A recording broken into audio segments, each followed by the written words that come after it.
Okay, here's part two of the news roundup. Biden again declaring a national emergency over China. He signed an executive order on Wednesday banning some new US investments in China in sensitive technologies such as computer chips, and requiring government notification in other technology sectors.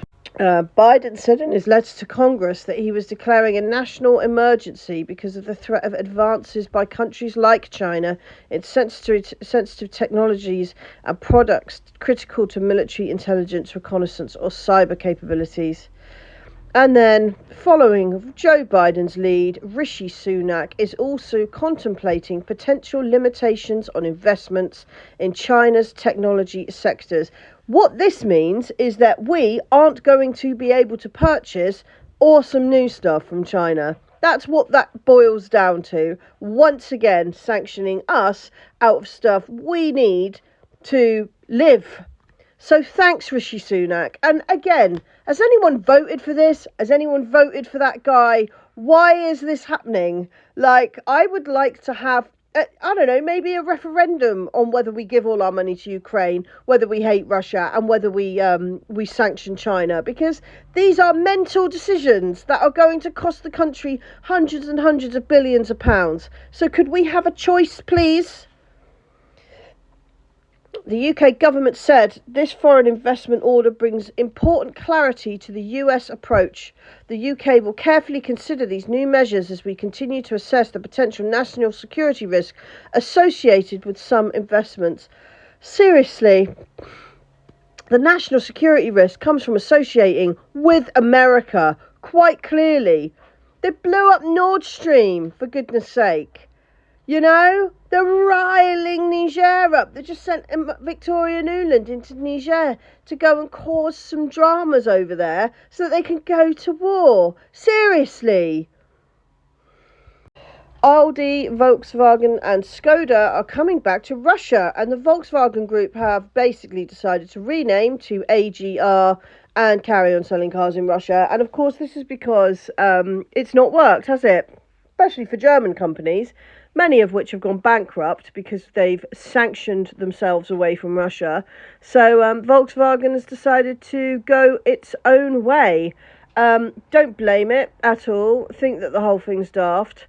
Wondering what the response will be, because Volkswagen's a massive brand in the West. So many Volkswagen cars and vans. So if they start sanctioning Volkswagen, then people aren't going to be able to get parts anymore. Oil is still spiking. There is a old saying that says if you want to win a war, you never march on Moscow and you never baffle Beijing. And I think there needs to be something added to that about trying to swindle Arabs. Arabs are the best at finances. They make the best financial decisions. They invented numbers. They are amazing at anything to do with maths. So trying to unnaturally damage the Saudi economy, which is why there's been such a massive up and down with oil prices, like the Americans tried to do by off-selling all of their reserve of oil for far, far cheaper than it was worth. It's never going to work for long. Best thing you can do is work with the Arabs when it comes to finances, because I tell you what, those dudes know exactly what they're doing.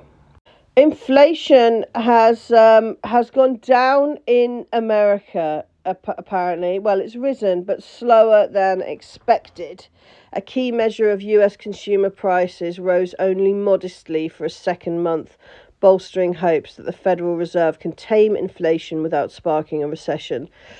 I don't know the sort of lies that they've told to try and suggest that this is a good thing, but the thing you need to remember about inflation is it's always inflating. So if inflation is at 39% one month but then only 2% the next month, it's still inflated 39% with then 2 on top of it. So you need to remember that these things are cumulative. I haven't seen any evidence from America that people are able to afford life any more than they were yesterday or 2 months ago. So I would suggest that this is heavily manipulated. to try and make Biden look good. And like all heavily manipulated financial things, it will fall down in a ditch. Granary on France is on fire, and this is near the port of La Rochelle, which is one in a number, isn't it, of grain silos, ports, grain transport situations that have exploded. Turkey lost 20% of their stored grain. Now this in France. Interesting, isn't it? You know, I can't imagine that all the wildfires are actually anything but planned, to be honest. It's looking more and more likely that the lovely Ukrainians, who are so nice and so caring and so understanding, are so angry that they've lost the grain deal that they are rigging these things. I would say that that's the most likely explanation. I don't know that, but that's my analysis. Bacardi angers Ukrainian authorities. Have a drink then, mate. Ukrainian authorities have put Bacardi Limited on the list of international sponsors of war. I think they should pop that on the bottle, honestly, at this stage. They're continuing to operate in Russia. So you can't sell rum in Russia. If you do, you're sponsoring a war. I hope everyone's got that right. White House cocaine belongs to someone in the Biden family orbit. I mean, I had no idea. What a shocker. But this has come out from the president allegedly knows who it is. And this is citing 3 security forces. But again, it's stuff that we already knew. Egyptian inflation has risen to record 36.5% in July. That's going to be crippling for the people of Egypt, and God bless them. I hope that this all calms down a bit soon. Food and beverage prices are rising by 68.4% annually. That is a lot of money. I mean, it's been crippling for us having the food inflation go up so much in the UK, and I just feel for anyone in this situation at the moment. It is a hard time to keep yourself alive, let alone kids and animals and all the other stuff we've got going on. Anyway, God bless Egypt. I hope it calms itself down. Right, that's pretty much it from the various channels that I use to bring you guys the news. I will say that Mr. Warren Thornton did an excellent video yesterday talking about a massive push forward and breakthrough of the Russian Federation in Ukraine. It looks like the Ukrainian front line is buckling, basically. I'm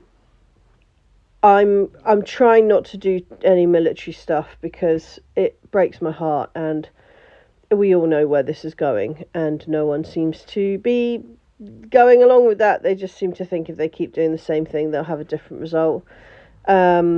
I imagine that we will see in the West a drastic move away from talking about talking about Ukraine, to talking about Niger, or talking about somewhere else where they can claim they've won.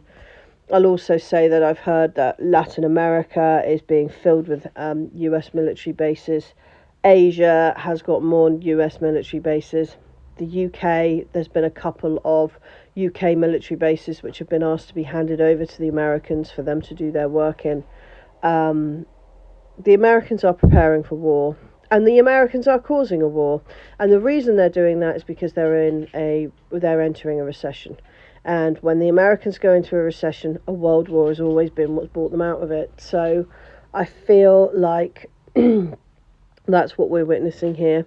A dying empire try to cling on to the last bits of its ability to bully the world. And hopefully we can all be vigilant about that. Please do consider supporting my channel. Diplomacy is free. Telegram, YouTube. You can buy me a coffee. You can join my Patreon if you really like my work. The information's in the bio.